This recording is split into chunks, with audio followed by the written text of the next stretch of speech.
एकादशी व्रत को हरितोष व्रत कहते हैं। भगवान की प्रसन्नता के लिए, हरिजू की प्रसन्नता के लिए एकादशी व्रत रहा जाता है। प्रायः समस्त वैष्णवजन रहते हैं। जो रसिक जन प्रियाजू के चरणों के अनन्य हैं, उनका एक ही व्रत है, श्यामा श्याम की 8 पहर उपासना करते हुए अपने मन वृत्ति को श्यामा श्याम में समर्पित करना। यहाँ ज्ञान ध्यान व्रत कर्म जीते सब काहू में नहीं मोहि प्रतीति, रसिक अनन्य निशान बजायो एक श्याम श्यामा पंक्ति। पर जो एकादशी व्रत रहते हैं परम धन्य हैं, वो हरितोष व्रत है। अब एकादशी व्रत का नियम क्या है और कैसे एकादशी व्रत का फल मिलता है, कई बार चर्चा हुई।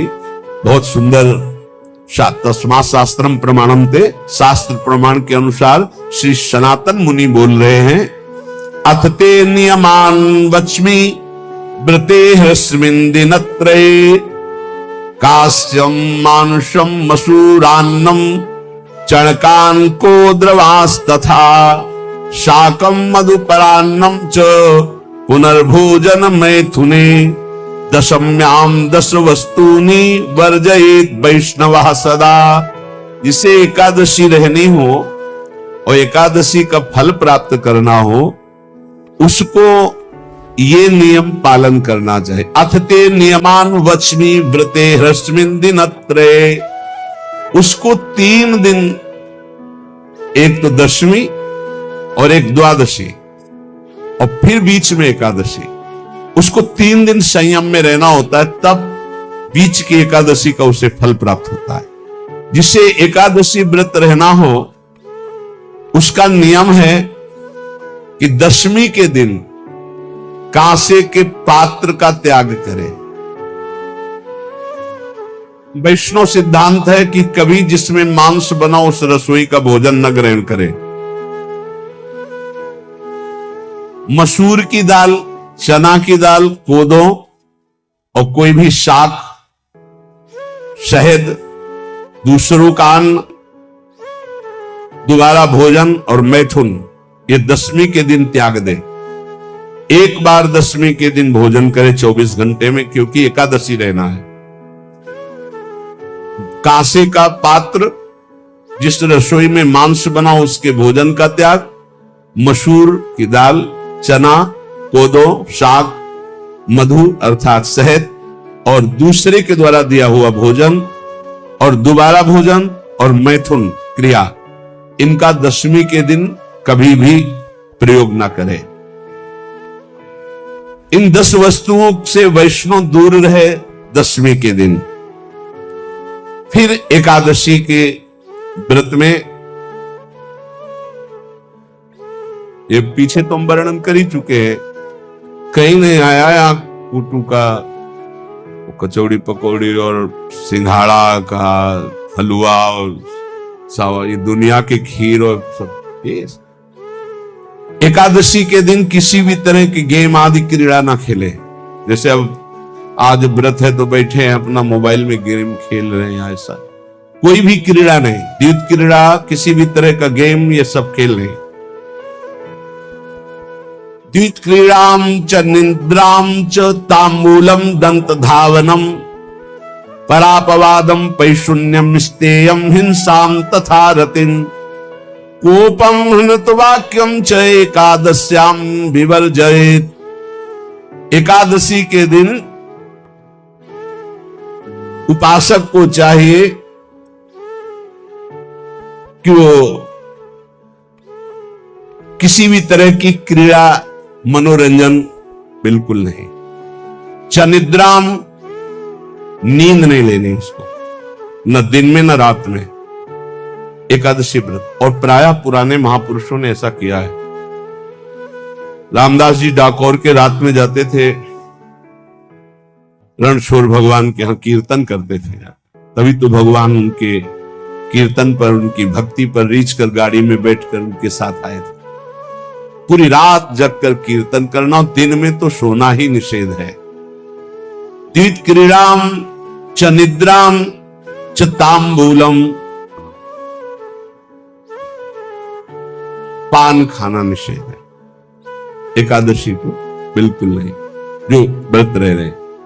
दंत धावनम, वृक्ष से तोड़कर जो दतून की जाती एकादशी के दिन है।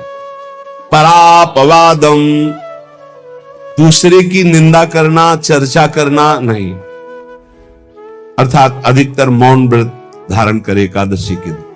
पैशून्यम, चुगली करना। स्तेयम, कोई चोरी करना। हिंसाम, वाणी से, शरीर से, मन से किसी को दुख पहुंचाना। रतिम, अर्थात भोग करना, मैथुन करना। कोपम, किसी के ऊपर गुस्सा करना। अनत वाक्यम, झूठ बोलना। एकादश्याम विवर्जयेत, एकादशी के दिन ये नहीं करना चाहिए। एकादशी को एक बार कुछ फलाहार शुद्ध, अगर आपके पास कोई व्यवस्था नहीं तो थोड़ा दूध है, जल है, ऐसे आप लेकर, या थोड़ा सा फल ले, थोड़ा सा फल लेकर के प्राण पोषण, एक दिन में मर नहीं जाओगे। कितने तो निर्जला एकादशी रहते हैं, हर एकादशी निर्जला। पूज्य श्री मथुरा दास जी निर्जला ही रहते थे हर एकादशी। चलो भैया, आपकी सामर्थ्य नहीं तो जल 2-4 बार ले लो, एक बार थोड़ा सा दूध और फल ले लो, चल जाएगा काम, प्राणों का पोषण हो जाएगा। ये आचरण न करे, एक बार कुछ आहार ले ले, वो भी शुद्ध भगवद अर्पित प्रसाद। फिर द्वादशी को काश्यम, मांसम, सुराम, छौद्रम, तैलम, वितथ भाषणम, व्यायामम च प्रवासम च पुनर्भोजन मैथुने, अस्पृश्य स्पर्श मासूरे, द्वादश्याम द्वादश त्यजेत। कांस के पात्र में द्वादशी को भी भोजन न पावे। जिस रसोई में मांस बनाओ उसमें आहार न ले। किसी भी तरह का नशा द्वादशी को न करे। शहद न पाए, तेल के बने पदार्थ न पाए, मिथ्या भाषण न करे और बहुत शरीर का व्यायाम न करे, बहुत थकावट वाले कार्य न करे। दोबारा भोजन न करे, एक बार द्वादशी को भी भोजन पवित्र। मैथुन न करे, जिसका स्पर्श नहीं किया जाता ऐसे पदार्थों का स्पर्श न करे, और मसूर की दाल न खाए। द्वादशी को जो इन नियमों का पालन करता है, दशमी द्वादशी ऐसे और एकादशी ऐसे, तब उसे एकादशी व्रत का फल प्राप्त होता है। जो इस पद्धति से ये जो मनमानी है सब नहीं, हर पदार्थ मिल जाएगा आपको फलाहार में। हर पदार्थ हमको बताया गया कि आपको जो चाहो सब पदार्थ फलाहार का।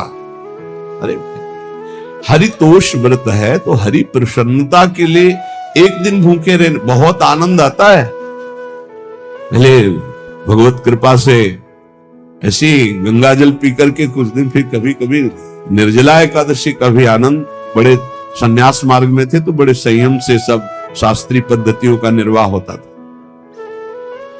उपासक को चाहिए कि इन नियमों से व्रत का अनुष्ठान करे, मनमानी आचरण न करे। सबसे प्रार्थना जो एकादशी रहते हो, हरितोष व्रत इसे कहते हैं, भगवान की प्रसन्नता के लिए रहा जाता है, रहना चाहिए। जो अपने आचार्य परंपरा में है, जैसे इनका सिद्धांत है, पर रहने का सिद्धांत ये श्री सनत कुमार जी महाराज, श्री सनक जी महाराज, ये सनत कुमार जी वर्णन की। सनक जी महाराज कह रहे हैं, यदि भगवान का आश्रय नहीं, सत्संग नहीं है, तो इन 4 में से एक हो तो नाश कर देता, फिर चारों हो तो सर्वनाश हो जाता है। यौवनम धन संपत्ति प्रभुत्व विवेकता एकैपमप्यनर्थाय किमु यत्र चतुष्टयम। यदि सत्संग नहीं है, यदि भगवद आश्रय नहीं है, खूब धन हो, जवान अवस्था हो, बढ़िया पद मिला हो, प्रभुत्व चलता हो और अज्ञान हो, फिर क्या कहना है? बोले ये चारों जहां मौजूद होते हैं वहां सर्वनाश का खेल शुरू हो जाता है। अगर इनमें से एक हो तो सर्वनाश करने में पर्याप्त है, और अगर चारों हो तो फिर क्या कहना है? यौवनम, जवान हो, धन संपत्ति, खूब रुपया पैसा हो, प्रभुत्व, कोई पद हो, कोई अधिकार हो बड़ा, फिर अविवेकता और अज्ञानी हो तो बोले एक नाश कर देगा, फिर चारों तो नाश ही कर देंगे। अगर सत्संगी है तो ये चारों महान कार्य कर देंगे। क्या यौवनम, जवान है, खूब दूसरों की सेवा, मेहनत पूर्वक धन संपत्ति कमाकर माता पिता की सेवा, परिवार की सेवा। ये माता पिता, हमारा वेद कहता है मातृ देवो भव, तैत्तरीयोपनिषद, मातृ देवो भव, पितृ देवो भव, आचार्य देवो भव, अतिथि देवो भव, यान्य नवद्यानि कर्माणि तानि सेवितव्यानि नो इतराणि, यान्यस्माकः सुचरितानि तानि तोयोपास्यानि नो इतराणि, ये के चास्माच्छेयाः सुब्राह्मणाः तेषां त्वया स्नेन प्रश्वसितव्यं, श्रद्धया देयम् अश्रद्धया देयम्, श्रिया देयम् ह्रिया देयम् भिया देयम् संविदा देयम्। वेद कहता है मातृदेवो भव, माता साक्षात हमारी भगवान है।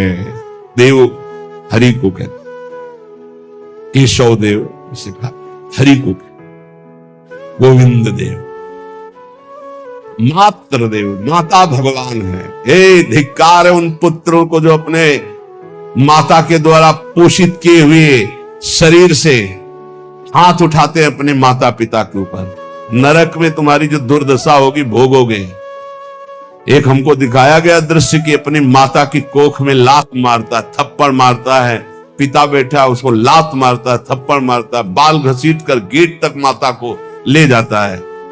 अब इनकी जो दुर्दशा होगी ये बोल नहीं पाएंगे, बता नहीं पाएंगे। ऐसी जगह मारा जाता है कि बस तलकते रहो, कुछ कह नहीं सकते, घोर नरकों की प्राप्ति होती।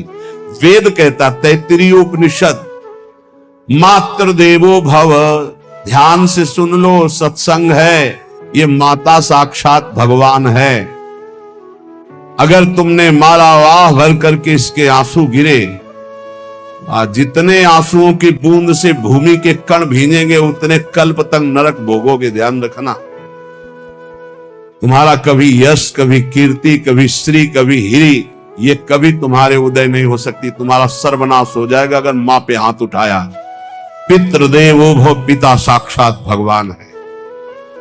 देखो भगवान अवतरित हुए तो प्रात काल उठी कहे रघुनाथा, मातु पिता गुरु नावहि माथा। आचार्य देवो भव, माता साक्षात भगवान है, पिता साक्षात भगवान है, आचार्य गुरुदेव साक्षात भगवान है। जो अपनी माता को, अपने पिता को दुख देता है, अपने गुरुदेव की अवहेलना करता है, उसका कभी मंगल हो सकता है? वो कभी सुख प्राप्त कर सकता है? वेद कहता है जो निर्दोष कर्म करते हुए धन कमाकर, कैसा कर्म? निर्दोष कर्म करते हुए धन कमाता है और उस धन से अपने बूढ़े माता पिता और गुरुजनों की सेवा करते, जीवन धन्य है। धिक्कार है उस पुत्र को, धिक्कार उस जवानी को, धिक्कार है उस धन को, धिक्कार उस बुद्धि को जिसको ये सब प्राप्त होने पर भी अपने बूढ़े माता पिता को दर दर के भटकने के लिए विवश कर देते हैं, जो अपने बूढ़े माता पिता को कष्ट देते हैं। जहां वेद कह रहा है मातृ देवो भव, पितृ देवो भव, आचार्य देवो भव, अतिथि देवो भव, चार बातें कही। अतिथि देवो, अगर बिना परिचय के कोई आ गया, कह रहा भूखा हूं, भोजन पवा दो, भगवान पधारे हैं, हम कह रहे मत अंदर आने दो, गेट के बाहर पवा दो, तुम्हारा संशय, पर उसे भूखा मत जाने दो। अतिथि देवो भव, जो निर्दोष कर्म करके अर्थ कमाकर अपने माता पिता गुरुजनों की सेवा करता है, उसी का जीवन है। पशुवत आचरण, मनुष्य शरीर प्राप्त करके राक्षस आचरण, राक्षसों की यही पहचान होती है। मां नहीं मातु पिता नहीं देवा, कांसे के पात्र का त्याग करे।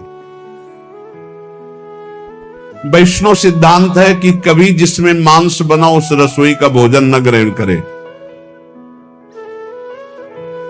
मसूर की दाल, चना की दाल, कोदो और कोई भी शाक, शहद, दूसरों का अन्न, दोबारा भोजन और मैथुन, ये दशमी के दिन त्याग दे।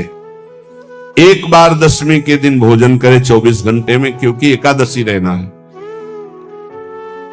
कांसे का पात्र, जिस रसोई में मांस बना उसके भोजन का त्याग, मसूर की दाल, चना, कोदो, शाक, मधु अर्थात शहद और दूसरे के द्वारा दिया हुआ भोजन और दोबारा भोजन और मैथुन क्रिया, इनका दशमी के दिन कभी भी प्रयोग ना करें।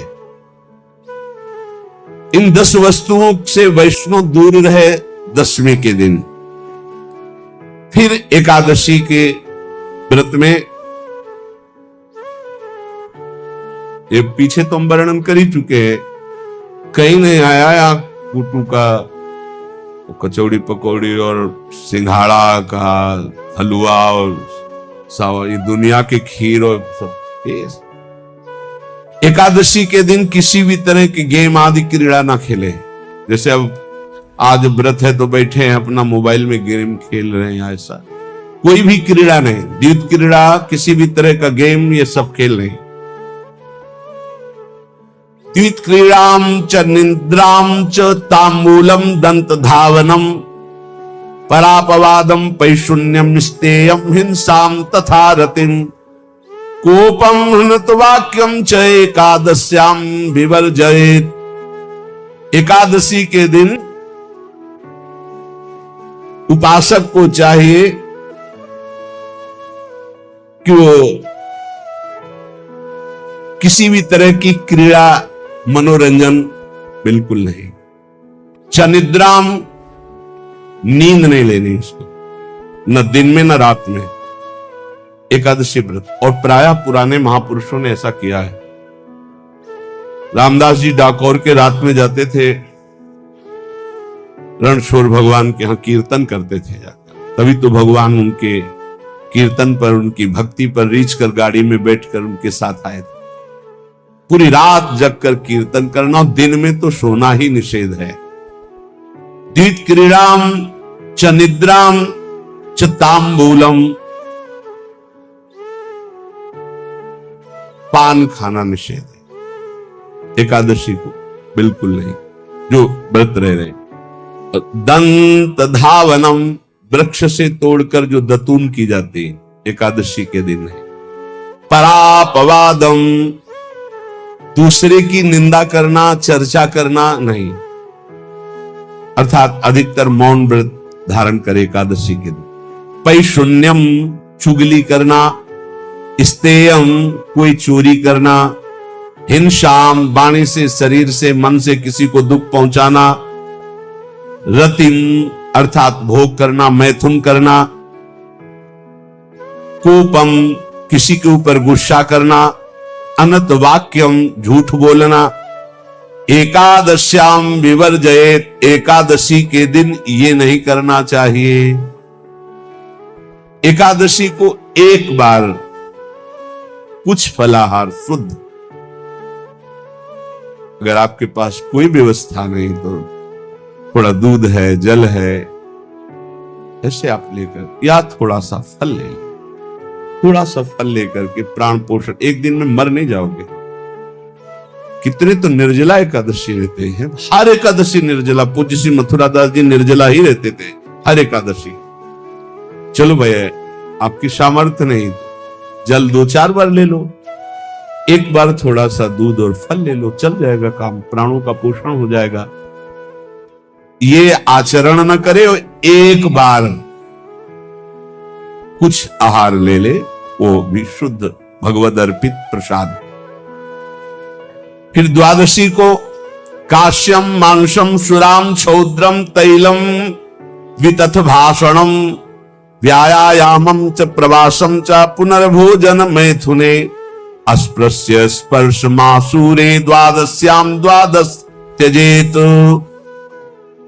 कांस के पात्र में द्वादशी को भी भोजन न पावे, जिस रसोई में मांस बनाओ उसमें आहार न ले, किसी भी तरह का नशा द्वादशी को न करे, शहद न पाए, तेल के बने पदार्थ न पाए, मिथ्या भाषण न करे और बहुत शरीर का व्यायाम न करे, बहुत थकावट वाले कार्य न करे,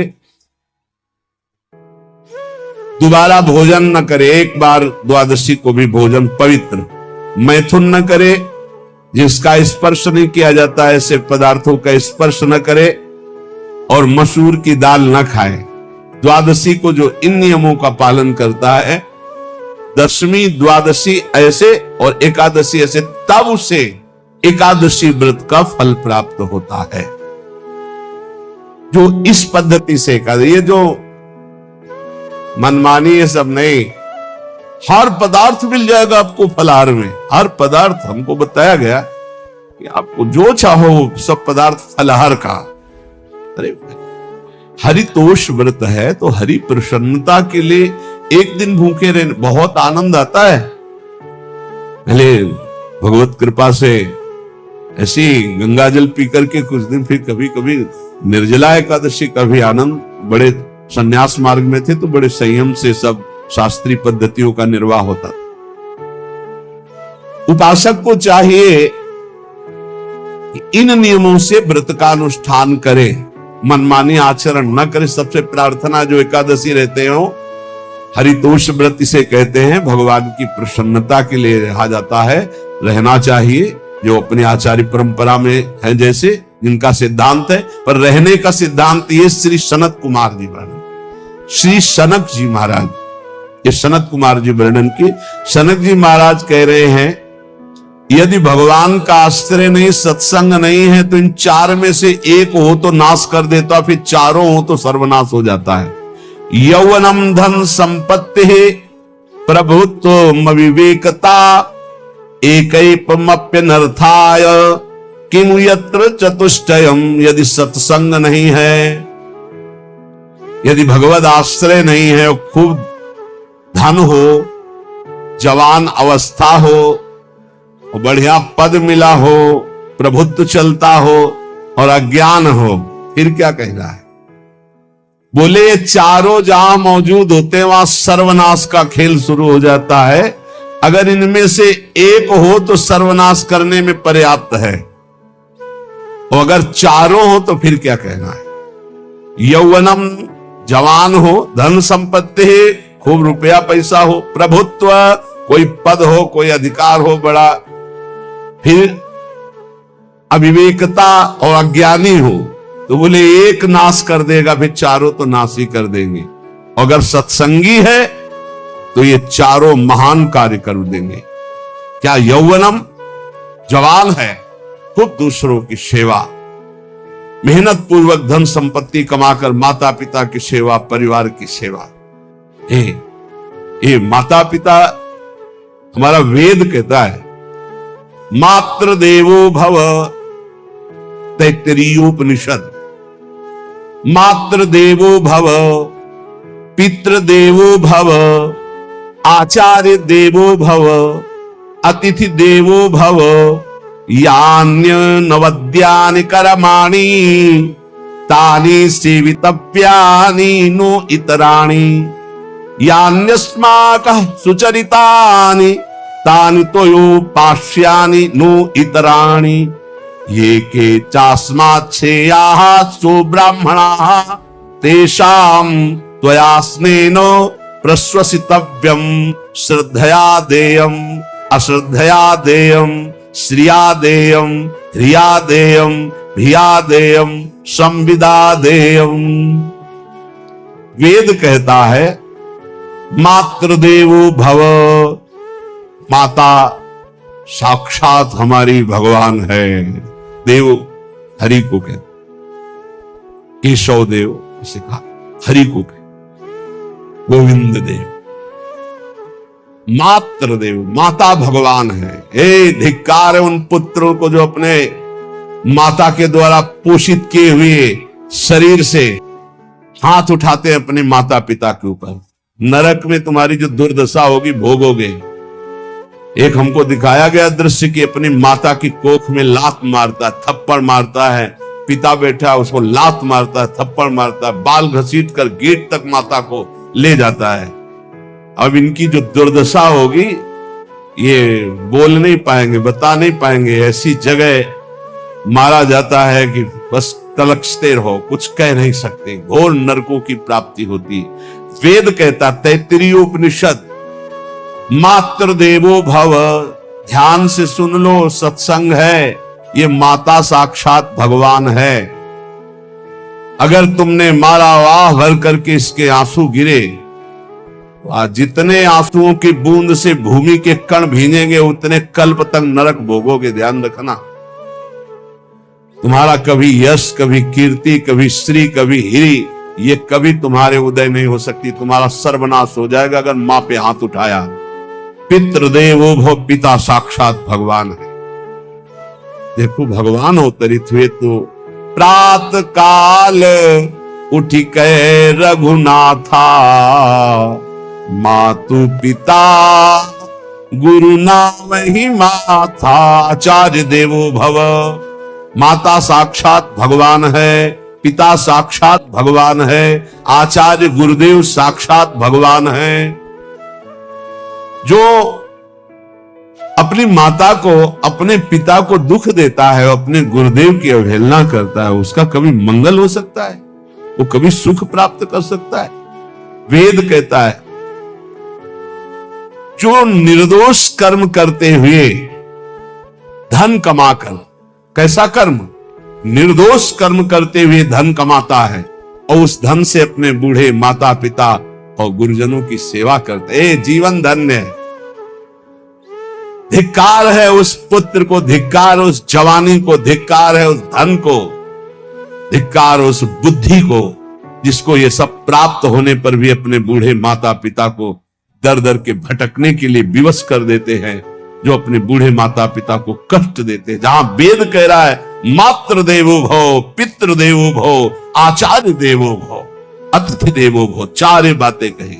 अतिथि देवो, अगर बिना परिचय के कोई आ गया, कह रहा भूखा हूं, भोजन पवा दो, भगवान पधारे हैं, हम कह रहे मत अंदर आने दो, गेट के बाहर पवा दो, तुम्हारा संशय पर उसे भूखा मत जाने दो।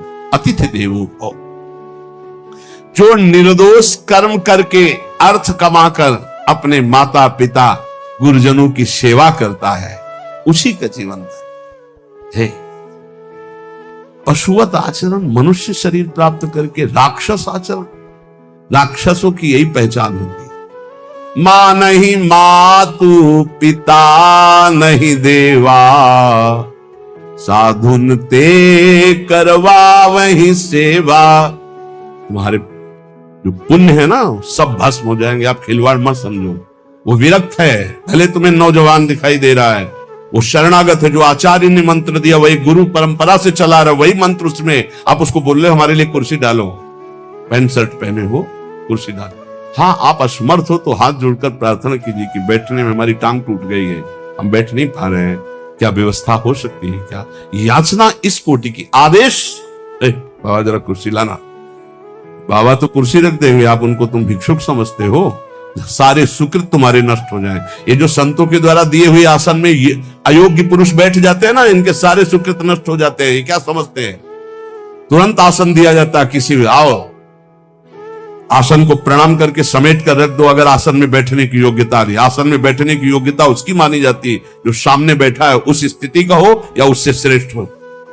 बहुत होश में ये बातें सत्संग में ही मिलती है और अन्यत्र नहीं मिलती। आसन बिछाने का मतलब तुम कोई महान नहीं हो गए हो, अपने में दैन्यता नहीं तो वैष्णव किस बात के? आसन ग्रहण वैसे ही बिछा हुआ है, उसके ऊपर आसन लगा हुआ है गुरुजनों के लिए, श्रेष्ठ जनों के लिए। आप आसन में बैठने के अधिकारी हैं। सत्कर्म के द्वारा कमाए हुए धन से मातृदेवो भव, पितृ, हम बार बार चिल्ला के कह रहे क्योंकि कलयुगी इन पुत्रों को अब समझ में नहीं आ रहा। जो बोओगे वही काटोगे। अगर आप अपने पुत्रों को शत अध्यात्म की शिक्षा देंगे और स्वयं अध्यात्म से चलेंगे तो तुम्हारा बुढ़ापा ठीक से जाएगा नहीं। बुढ़ापा बहुत मुश्किल से कटता है, बहुत मुश्किल से। हाँ, हमें कई दृश्य देखने को मिलते हैं। बता रहे एक बार इंदौर इधर है, इच्छावर फतेहपुर, वहां से भ्रमण करते यार, बड़े मकान से वयोवृद्ध भागते हुए आए, स्वामी जी बहुत कष्ट में। क्या कष्ट है? महल से उतर रहे, ये किसका है? बोले मेरा ही है। उनका कष्ट क्या है? बोले 4 लड़का, 4 बहू है, सब खाते पीते हैं, मैं बहुत कष्ट में हूँ, सब कोई अपमान करता है। वह निकलो फिर बाहर, बाबा जी बनो, भजन करो, भगवान के मार्ग का अनुसरण करो। चौथी अवस्था है। बोले ये तो नहीं हो सकता, रहूंगा तो यही कुछ ऐसा कर दो कि जिससे हमारे बच्चों की बुद्धि बदल जाए, जो हमको पीटते हैं, गाली देते हैं। तो वो जादू तो हम जानते नहीं, और चल पड़े। और बड़ा अंदर से चिंतन हुआ कि जीव कितना आसक्त है। उन्हीं पुत्र परिवार घर में, अब बुढ़ापे का समय है, चौथी अवस्था में अगर घर ही में रह के भजन करो तो झंझट नहीं होगी। जो मिले जैसे मिले जीवन यापन करो, भजन करो, लेकिन प्रभु से मतलब नहीं। तो जितने भी जवान भाई बहन सुन रहे हैं, आप अपने माता पिता को, यहां हमारा वेद कहता है मातृ देवो हो, माता भगवान है, पितृ देवो हो, पिता हमारा भगवान है। धर्म के द्वारा कमाए हुए धन से माता पिता की सेवा करो। दूसरे दोषयुक्त कर्मों का कभी आचरण मत करो। यन्नस्मा कहो सुचरितानि तानि तोयो पापाश्यानि नो इतराणि।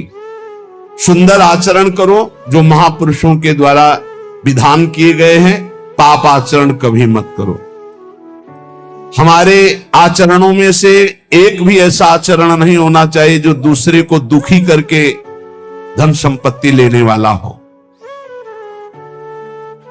वेद कहता है पापाचरण किया और आपको गड्डी पकड़ा दी, आप निर्दोष को दंड दे दिए और दोषी को धन के कारण मुक्त कर दिए। अब आपके परिवार में जो तांडव मचेगा वो झेल नहीं पाओगे, चाहे कोई भी हो।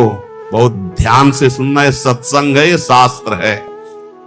जो अधर्म पूर्वक दूसरे के द्वारा दिए हुए धन से गलत निर्णय करता है, दोषी को मुक्त करता है और निर्दोष को दंड देता है, उसको दुखिया को न सताइए, दुखिया देगा रोए। जब दुखिया के मुखिया सुने तब तेरी गति क्या होए। मर्सिडीज गाड़ी में भून जाओगे भुट्टे की तरह अंदर, कोई सांस लेने की जगह नहीं मिलेगी। कैसे? आगे से गाड़ी में किसी कारण आग लग गई, चलती गाड़ी में। अब आजकल सब रिमोट का सिस्टम होता है, वो तार जल गए जिनसे गेट खोला जाता है। अब गेट लाख लोग हैं आसपास, कोशिश कर रहे हैं, न गेट खुल रहा है, न शीशा टूटा, भम मचा हुआ है। चीखते हुए अंदर एक एक परिवार का सदस्य भस्म हो रहा है। क्यों?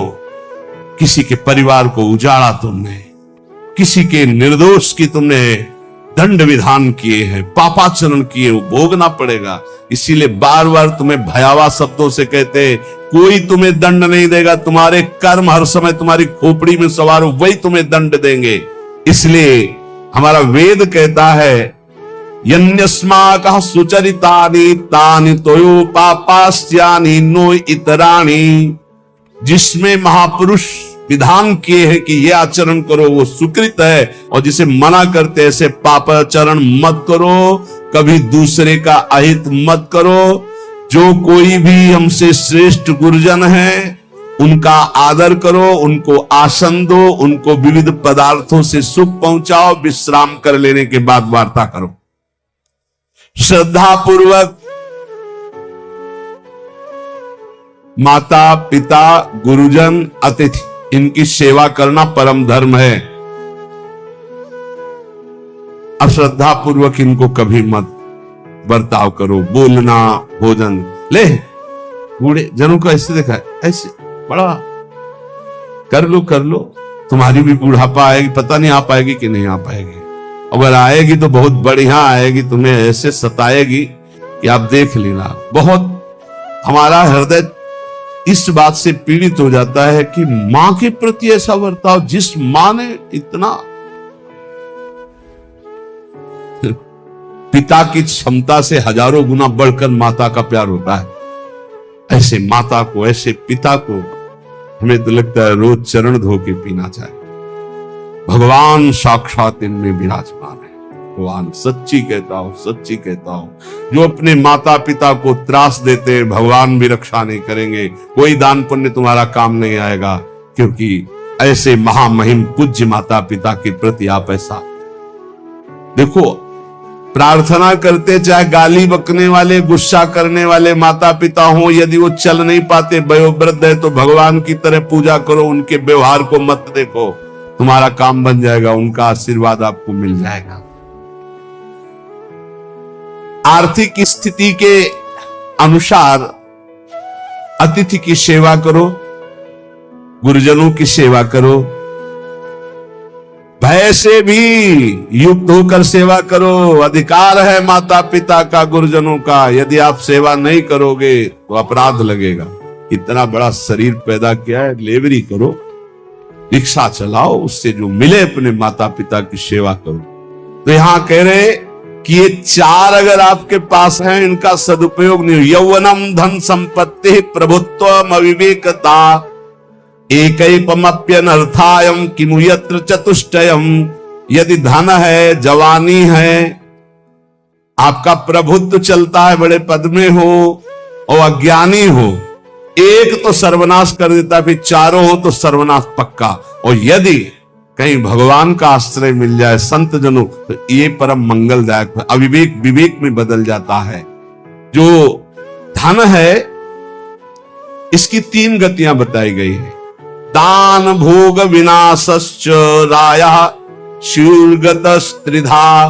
तीन गति होती है, एक दान और एक स्वयं भोग करना, और अगर नहीं किया तो सर्वनाश, वो नाश को ही प्राप्त हो जाएगा। गांव के कंजूस जनों के धन दीवालों में निकलते हैं, मटकी में बंद बंद करके दीवाल में पैक कर दिया और मर गए। अब दीवाल में नहीं, अब लॉकर में, बैंक में है। कितने हैं? बोले इतने करोड़। कभी ना तो धर्म किया ना दान किया, कंजूस रात दिन उन्हीं रुपए का चिंतन किया, मर गए। एक रुपए का भी कभी सतमार्ग में प्रयोग नहीं किया। कह रहे दान भोग विनाशश्च, तीन गतियां हैं। दान या स्वयं भोग कर लो और या विनाश हो जाएगा। तो शोधन धन्य प्रथम गति जाकी, वो धन धन्य है जिसकी प्रथम गति। प्रथम गति क्या? दूसरों को सुख पहुंचाने में लगा। अस्पताल में दे दिया, गरीब लोगों की औषधियों की, या भूखी गौओं के उदर पोषण में, या संत महात्माओं के निवास या वस्त्र या भोजन, ये सब उत्तम गतियां हैं। अगर ये नहीं किया तो चलो घर में ठाकुर जी विराजमान करो, स्वयं बढ़िया भोग लगाओ, पाओ, परिवार को सुखी रखो, इतने कर लो। वैसे सो धन धन्य प्रथम गति जाकी। प्रथम तो है दान, फिर दूसरा स्वयं चलो उपयोग कर लो, धार्मिक धर्म पूर्वक अपने परिवार का। लेकिन अगर ऐसा नहीं किया तो तीसरी गति है नाश। वो तुम्हारे किसी काम में धन आने वाला नहीं है। जो न दान करता है ना भोगता है, उसका नाश हो जाता है। अरे भाई, वृक्ष से ही शिक्षा लो, दूसरों के लिए ही होता है। तो तुम मनुष्य बनकर क्या दूसरों का परोपकार नहीं कर सकते?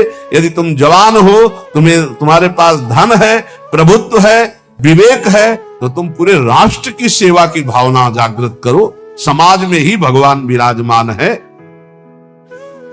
ये मानवा हरि कथा श्रवणास्त दोषा कृष्णांगी पद्म भजने रत चेतनाश्च ते वै पुनन्ति च जगन्ति शरीर संगात संभाषणादपि ततो हरिरेव पूज्यः। एक तो ये बताया, दूसरा बताया कि ये महाधन्याति धन्य होते हैं। एक तो होते जवान है, रुपया पैसा खूब कमा रहे हैं, बड़ा प्रभुत्व है, अविवेक है तो नाश कर देगा।